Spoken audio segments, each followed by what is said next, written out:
Hi, welcome or welcome back. I'm Jen, the Magical Mama. So I want to talk about something that a lot of people know about, and then I want to talk about something that maybe not everybody is aware of. So everybody sees all this trendy stuff going around. Monday belongs to the moon, Tuesday's for Mars, Wednesday's Mercury. Today is Thursday, so it's all about Jupiter. Friday is for Venus, Saturday is for Saturn, Sunday is for the Sun. Now, side note, I am making with jade Jupiter money drawing oil. Now, of course, I will cleanse that out and put the right stuff in it.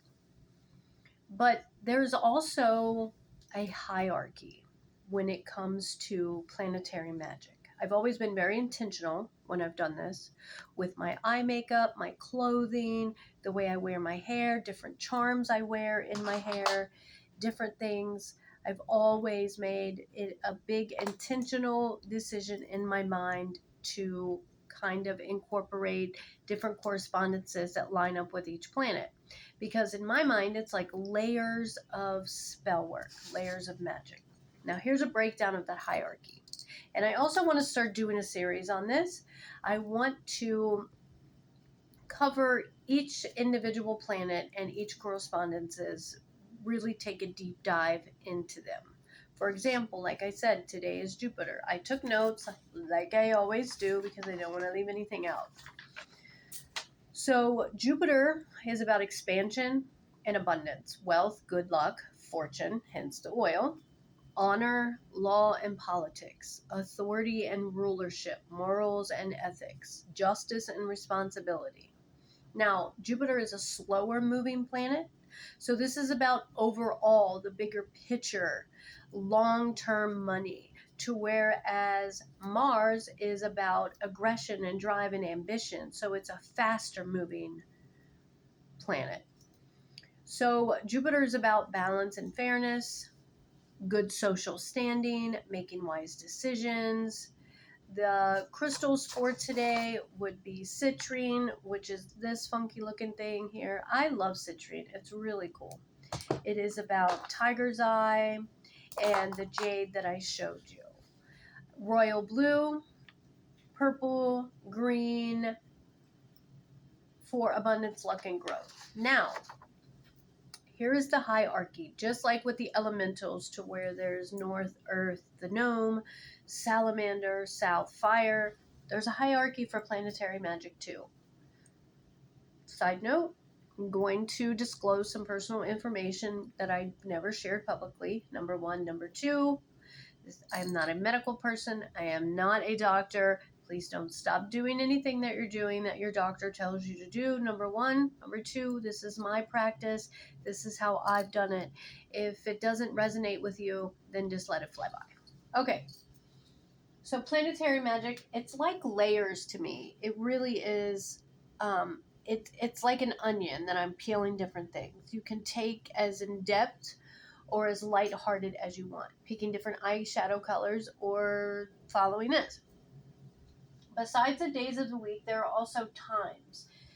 PlanetaryHours.net, I believe it's called, will help you break down the hours. It's in 12 and 12 for the sun and the moon. So each hour of the day belongs to each planet for a certain amount of time. Like I said, you can get in as depth with it as you want. Then you have the Olympic spirits. They govern the legions of the spirits. They're the governors that who rule over the legions of the spirits.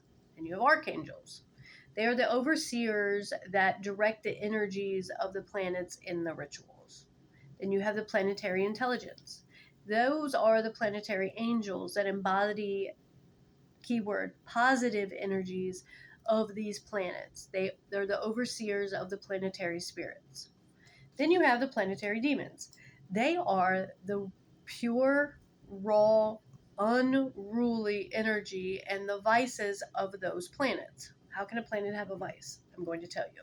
And then you have the deities, the Greek, the Roman, or the Egyptian, to name three. Like a sun god would be Ra. That's an example of a deity, or Hermes. So now here's an example. If you're calling in a positive energy, say you want to work with Mars, you want to call in passion, ambition, energy, those kind of things. But if somebody has done you wrong and you want to send something that's not so good to somebody, you can call on one of the demons of the planet and ask them to send recklessness, because that is a vice of Mars. Anything done in excess can be too much. For example, Venus is all about luxury and love. You can also find yourself being lazy. It's just like when they tell you about the elementals. When you work with air, yes, it's about imagination and creativity and all that stuff. But you've heard the term where people are called airheads because their head's always up in the clouds, just like the earth sign. Someone can be really logical and thinking of mundane, but then you can be so practical that you have no imagination and no creativity.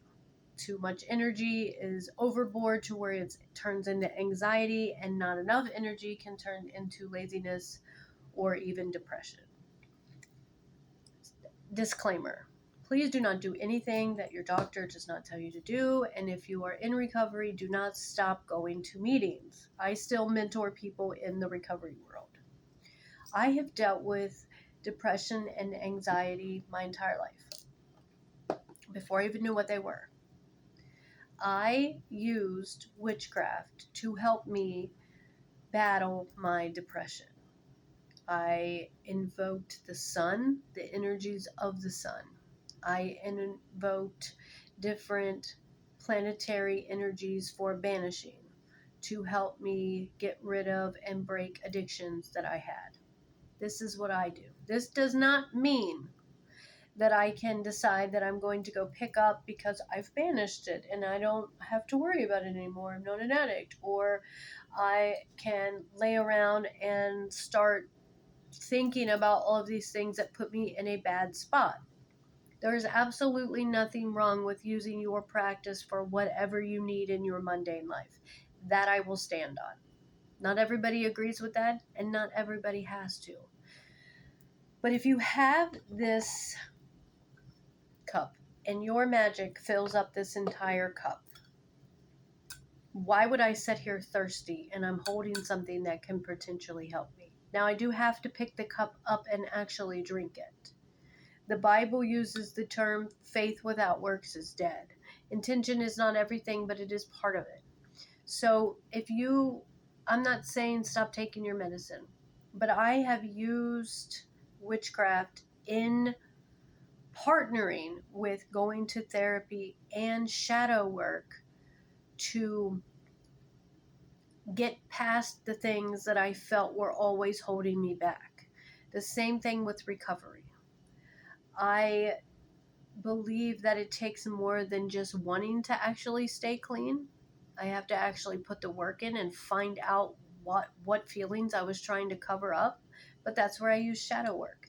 And I did a lot of solar magic and a lot of time in the sun and a lot of banishing to get rid of those negative feelings, to get rid of those hurts, to get rid of those desires. But I'm also doing what I know that I need to do in correlation with them also. I hope I said that correctly. Now, the next video we're going to start with Jupiter because today is Thursday. I know people usually start on Sunday, but why would I do anything like everybody else? Plus, I really want to do this Jupiter money drawing oil, and I don't want to wait till next Thursday. Thanks for watching. Let me know in the comments what you do that coincides with planetary magic. Blessed be.